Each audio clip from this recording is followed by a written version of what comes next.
Hello everyone, मैं हूं Ram sir और के प्राइम क्लास में आपका बहुत बहुत स्वागत है। तो आज हम लोग मोस्ट कंफ्यूज्ड टॉपिक को कवर कर रहे हैं और वो टॉपिक का नाम है घात, घातांक और उसके नियम क्या है, उसके प्रश्नों को कैसे सॉल्व करेंगे, उसमें क्या कंफ्यूजन रहता है। ठीक है ना। इंग्लिश में यदि बोलें तो इसको हम लोग बोलते हैं एक्सपोनेंट एंड इट्स पावर। ठीक है ना। तो चलिए हम लोग वीडियो को स्टार्ट करते हैं।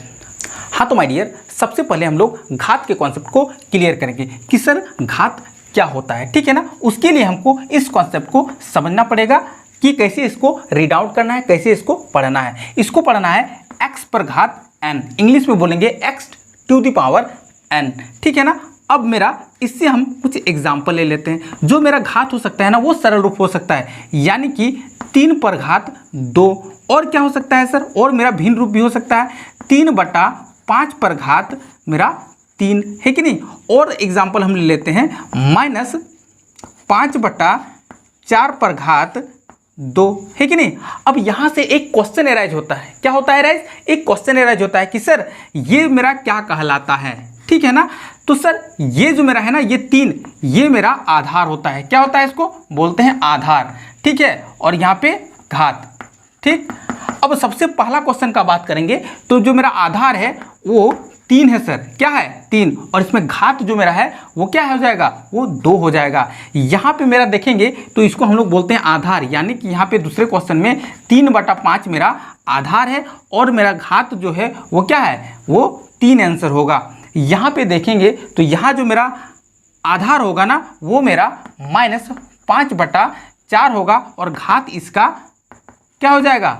2 हो जाएगा। ठीक है ना। तो इस तरह से हम लोग ये समझ चुके हैं कि आधार क्या होता है और घात क्या होता है। अब हम लोग समझेंगे कि घात का फंक्शन क्या है, घात का काम क्या है। ठीक है ना। इसके लिए हमको इस स्टेप्स को, इस टॉपिक को समझना पड़ेगा।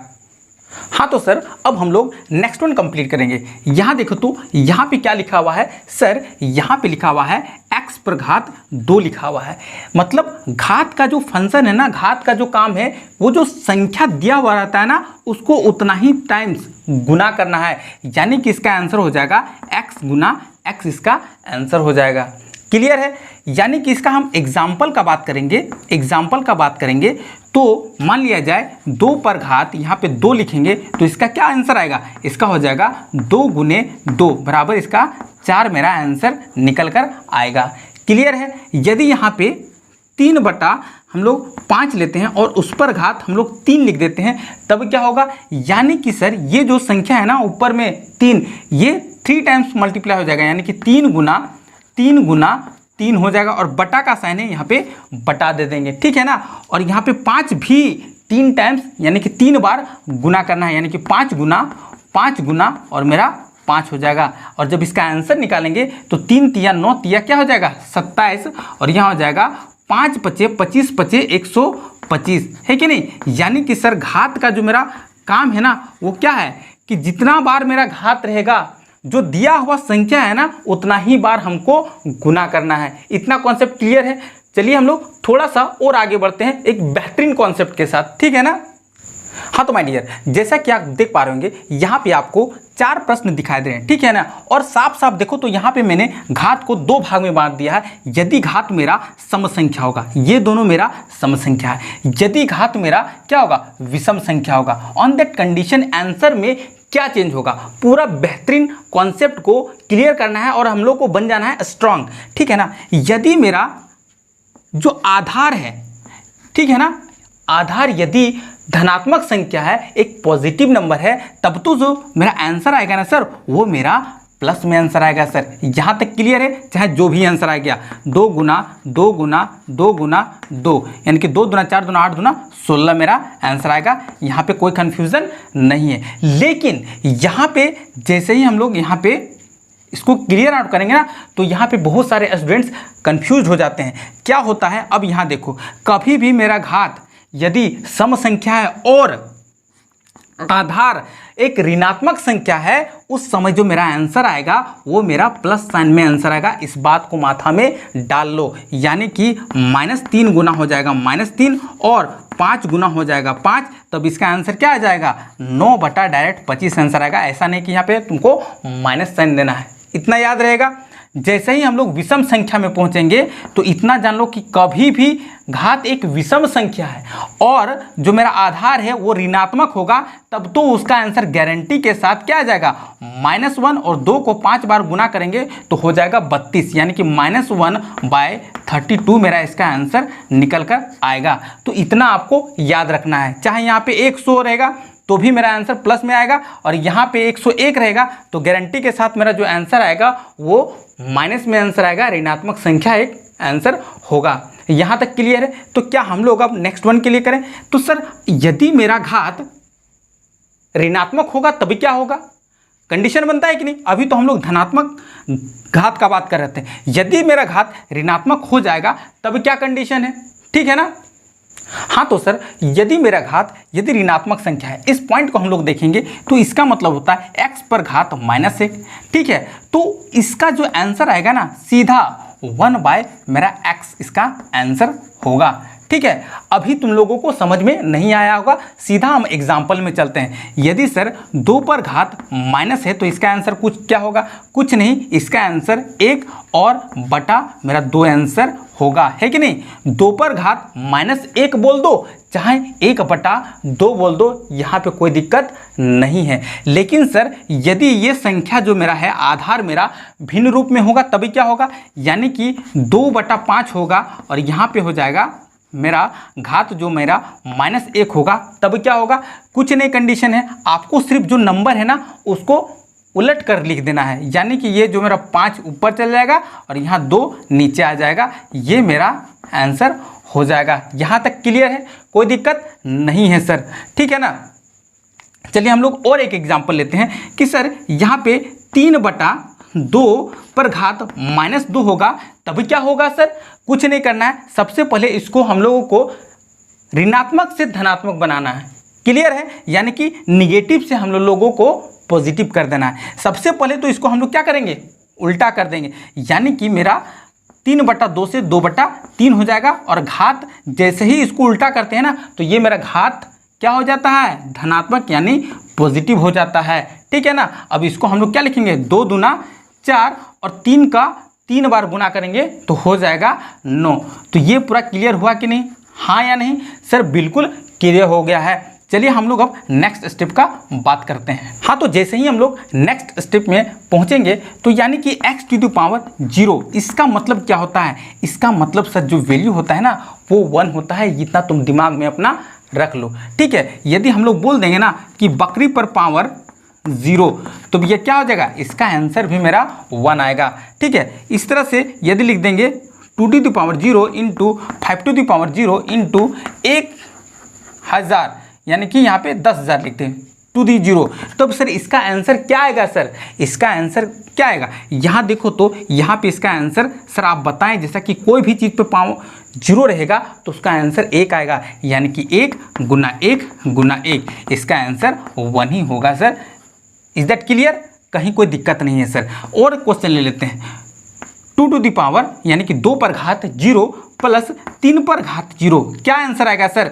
सर इसका जो आंसर आएगा 1 और जोड़ इसका जो आंसर आएगा 1, यहाँ पे इसका आंसर 2 आ जाएगा सर। यहाँ तक कंडीशन क्लियर है? यदि किसी भी संख्या पर घात मेरा 0 होगा तो उसका जो वैल्यू होगा वो कितना होगा, सीधा सीधा 1 होगा। आपको कहीं कोई कन्फ्यूज़न नहीं होना है, एकदम सीना तान के पढ़ो, ठीक है ना?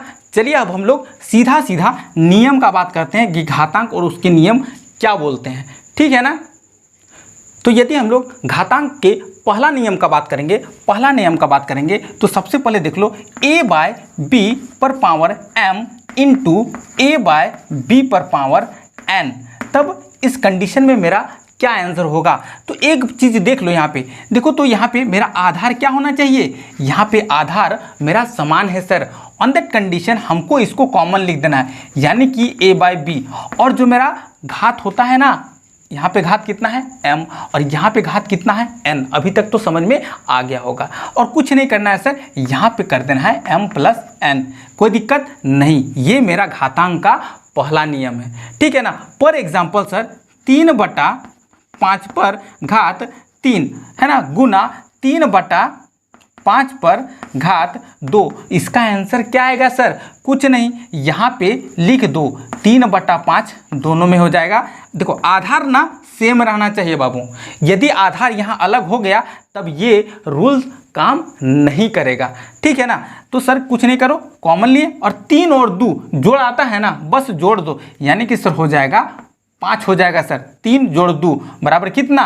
5। अब जैसे ही इसको गुना करके लिखेंगे यानी कि मेरा आंसर मेरे सामने होगा, यानी कि इसको 3 गुना 3 गुना 3 गुना 3 गुना 3 और यहाँ क्या लिख देंगे 5 गुना 5 गुना 5 गुना 5 गुना 5। अब जैसे ही इसको गुना करके लिखेंगे वो मेरा आंसर क्लियरली आ जाएगा।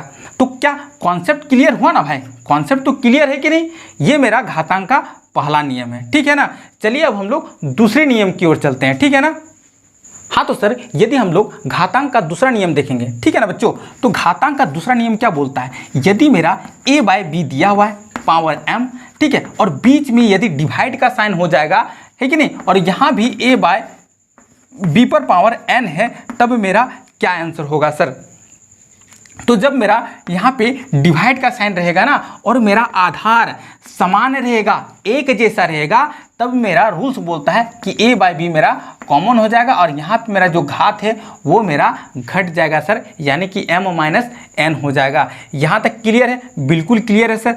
देखो तो एक हम लोग क्वेश्चन लेते हैं, यहाँ पे 3/2 पर घात यहाँ ले लेते हैं 5, ठीक है, और यहाँ पे 3/2 पर घात हम ले लेते हैं 7। हाँ या नहीं? बिल्कुल हाँ है सर, ठीक है।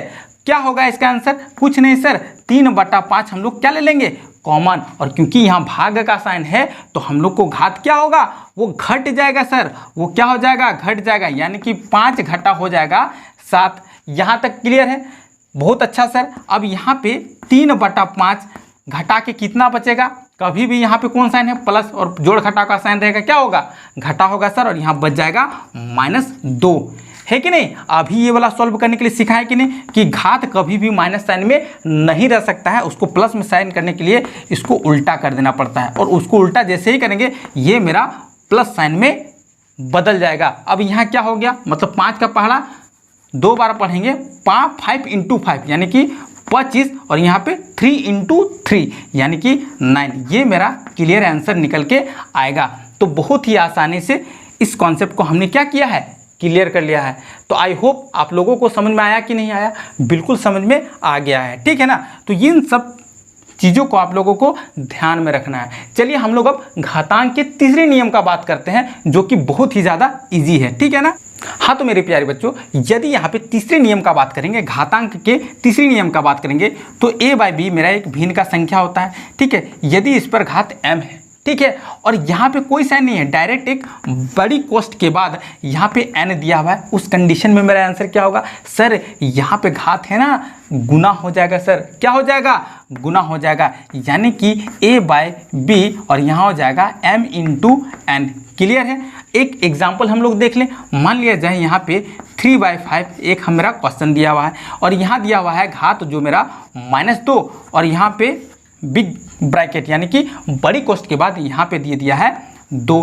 तब मेरा इसका आंसर क्या आएगा? कुछ नहीं सर, 3/5 हम लोग को लिखना है और इसको कर देना है मल्टीप्लाई, यानी कि -2 × 2। तब मेरा क्या आंसर आएगा सर? मेरा जो आंसर आएगा ना 3/5, और यहाँ पे जैसे ही गुना करेंगे -4 मेरा आंसर आएगा। हाँ या नहीं? अभी तक आंसर नहीं आया है, ठीक है। इसको हम लोगों को क्या करना पड़ता है? प्लस साइन में चेंज करना पड़ता है। चलिए थोड़ा सा आगे बढ़ेंगे, हो जाएगा सर 5/3 पर घात कितना? 4, है कि नहीं। और जैसे ही 5 को 4 बार गुना करेंगे और नीचे 3 को 4 बार गुना करेंगे, तब मेरा जाके आंसर आ जाएगा। तो ये मेरा कॉन्सेप्ट बोलता है। हाँ तो माय डियर, यहाँ पे आप जैसा कि देख पा रहे हो, यहाँ पे मेरा घात यदि भिन्न होगा, भिन्न के रूप में होगा, ऑन दैट कंडीशन हम लोग कैसे क्वेश्चन को सॉल्व करेंगे। चलिए इसको हम लोग क्या करते हैं? क्वेश्चन में कन्वर्ट करते हैं। क्वेश्चन मान लिया जाए, ले लेते हैं 16 पर जो मेरा घात है 1/2 है, तब क्या होगा? अब इसका आंसर कैसे निकलेगा? तुमको कुछ नहीं करना है। सबसे पहले जो मेरा हर है, ठीक है, वो कितना है? 2 है। आप तुमको एलसीएम निकाल देना है 16 का। क्या का एलसीएम निकाल देना है? 16 का। चलो 16 का सबसे पहले तुरंत एलसीएम निकालो और मेरा यहाँ पे 2 से लगा दो। 2 अट्ठे 16, 2 चौक 8 और 2 दूना 4 और यहाँ पे 2 एकाएं 2, है कि नहीं। अब हम लोग क्या देख रहे हैं, ऑटोमेटिक ये आ जाएगा, है कि नहीं। यहाँ पे 2 पर पावर हम लोग इसको क्या लिख सकते हैं, 1 2 3 4, यानी कि हम लोग यहाँ पे 2 पर पावर 4 लिख सकते हैं कि नहीं लिख सकते हैं, बिल्कुल लिख सकते हैं सर। और मेरा यहाँ पे ब्रैकेट देके 1/2 लिख सकते हैं, हाँ या नहीं। तो अभी हम लोग घातांक का जो तीसरा नियम पढ़े थे वही क्वेश्चन यहाँ पे निकल कर आ गया है। बिल्कुल ये गुना का साइन में हो जाएगा सर। किस चीज़ का साइन में हो जाएगा, यानी कि 2 पर घात 4 गुना 1/2 हो जाएगा और ये मेरा कैंसल आउट हो जाएगा, कितना बार में, 2 बार में हो जाएगा सर, ठीक है ना। अब मेरा क्या बच गया, मेरा जो बच गया यहाँ पे 2 पर घात 2 बच गया है, यानी जो इसका आंसर निकल के आएगा मेरा 2 गुना 2 यानी कि 4 इसका आंसर निकल कर आएगा। तो इस कंडीशन को आप समझ गए ना अच्छा से, है कि नहीं। जो भी मेरा है, ठीक है, तुमको इसी फॉर्म में लिखना है, इतना जान लो।